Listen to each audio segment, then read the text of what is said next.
Hello friends, my name is Praveen Anchal and I welcome you all in our YouTube channel of Core Academy. Friends, आज मैं आप लोगों को बताऊंगा basics of NTSE that is National Talent Search Examination.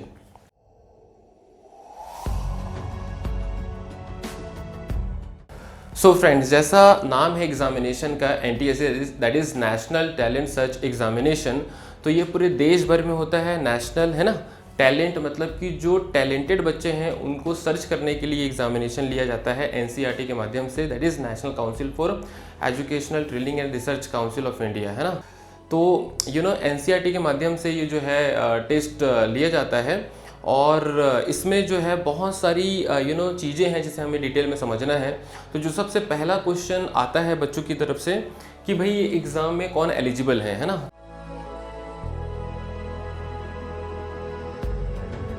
तो कौन eligible हैं? वो सभी बच्चे जो कि क्लास 10th में पढ़ रहे हैं, वो सभी बच्चे इसके लिए एलिजिबल हैं।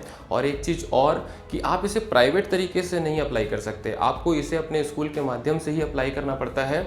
और स्कूल भी अपने बच्चों को बहुत सपोर्ट करते हैं क्योंकि NTSE एक बहुत ही प्रेस्टिजियस एग्जामिनेशन होता है, वन ऑफ द बेस्ट है क्लास 10th लेवल पर, है ना। जितने भी IMO, SFO जो भी एग्जामिनेशन होते हैं, उन सभी एग्ज़ाम का जो बॉस होता है उसे कहा जाता है नेशनल टैलेंट सर्च एग्जामिनेशन। तो जो स्कूल्स भी होते हैं वो बच्चों को बहुत सपोर्ट करते हैं और उन्हें भी अच्छा लगता है अगर उनके स्कूल से कोई NTSE स्कॉलर निकले। सो it is a pride matter for all of the schools also.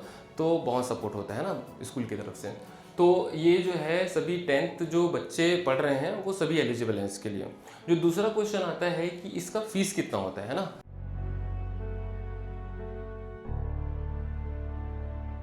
So fees means it is free of cost, इसके लिए कोई भी पैसा नहीं देना होता है। तीसरा क्वेश्चन आता है कि इसका पैटर्न क्या होता है।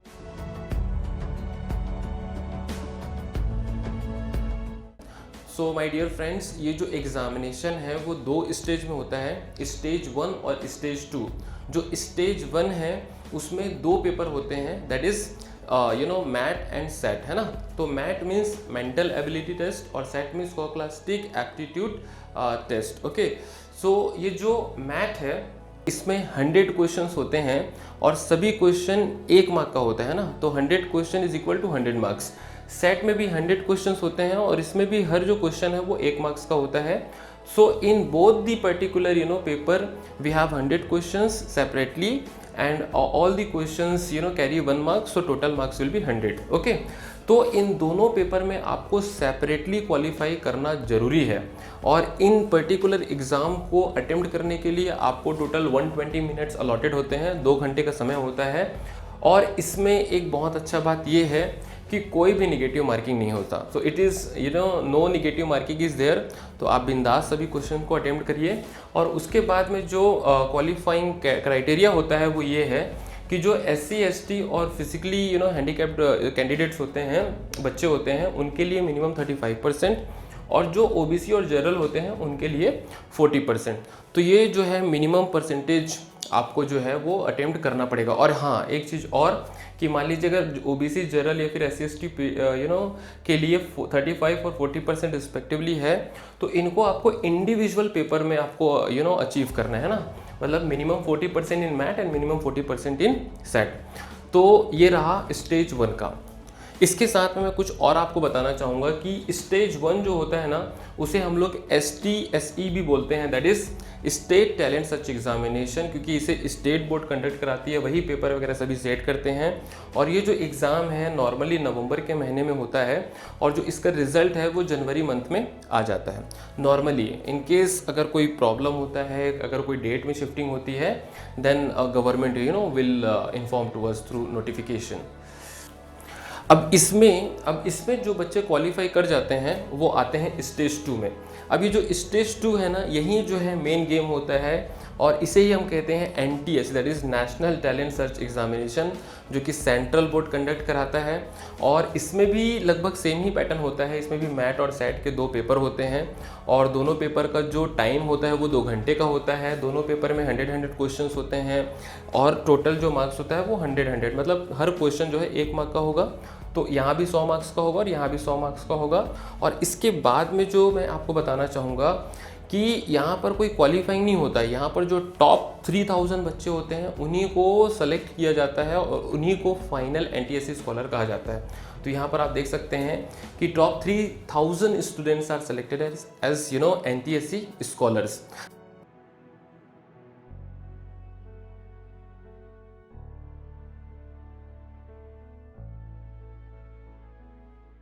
और उसके बाद में एक चीज़ मैं और आपको बताना चाहूँगा कि ये जो एग्ज़ाम है नॉर्मली मई के महीने में होता है, मई के महीने में हो जाता है और इसका जो रिज़ल्ट है ना वो जून के आसपास रिलीज़ हो जाता है ना। लेकिन अगर इसमें कुछ चेंजेस होता है डेट्स में, then government will intimate to us through notification. So my dear friends, ये जो है वो एग्ज़ाम का एक पैटर्न है ना, जो कि बहुत ही क्लियर तरीके से आपको आई होप समझ में आ गया होगा। इसमें भी कोई भी निगेटिव मार्क नहीं होता है, मार्किंग नहीं होगा, तो बिल्कुल आपको सभी क्वेश्चंस को बहुत अच्छे से अटेम्प्ट करना है ना। इसके बाद में जो एक और बहुत इंपॉर्टेंट क्वेश्चन आता है कि भाई इसका बेनिफिट क्या होता है।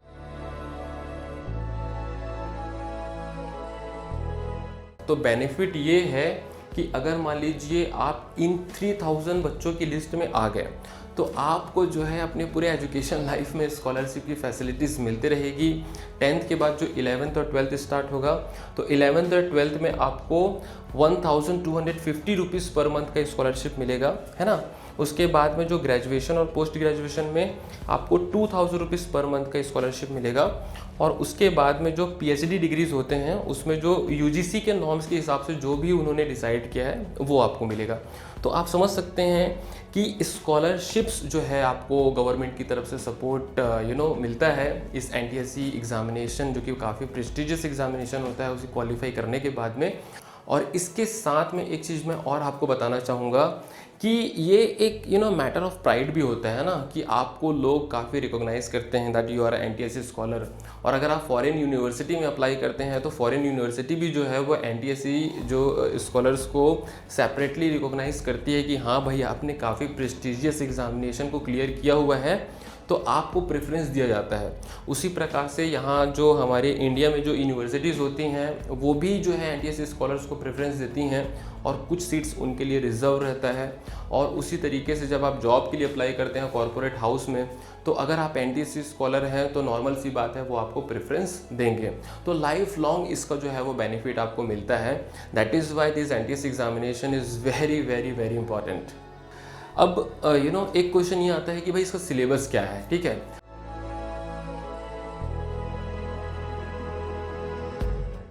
तो सिलेबस डियर इसका कोई प्री डिफाइंड सिलेबस हमारे पास में नहीं है ना। लेकिन जो सिलेबस होता है वो मैं आपको यहाँ पर डिस्प्ले कर रहा हूँ। जैसे कि मैट है, मेंटल एबिलिटी टेस्ट है ना, तो इसमें जो सिलेबस है वो आपको दिख रहा होगा यहाँ पर, है ना, वर्बल नॉन वर्बल के तरीके से।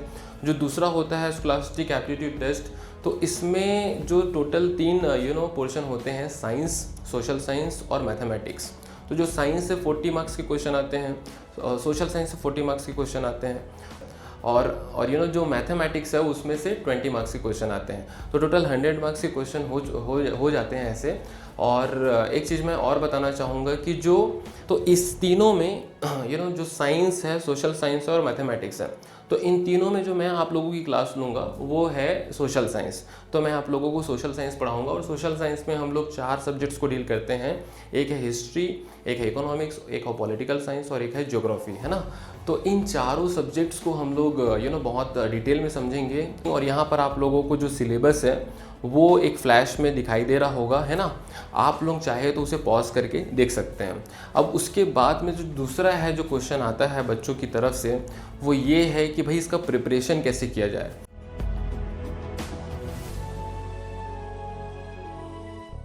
तो देखिए, जो बड़ा चीज़ अचीव करने के लिए बड़ा प्रिपरेशन भी चाहिए, मेहनत भी बड़ा चाहिए, है ना, कठिन हार्ड वर्क भी हमें करना पड़ेगा।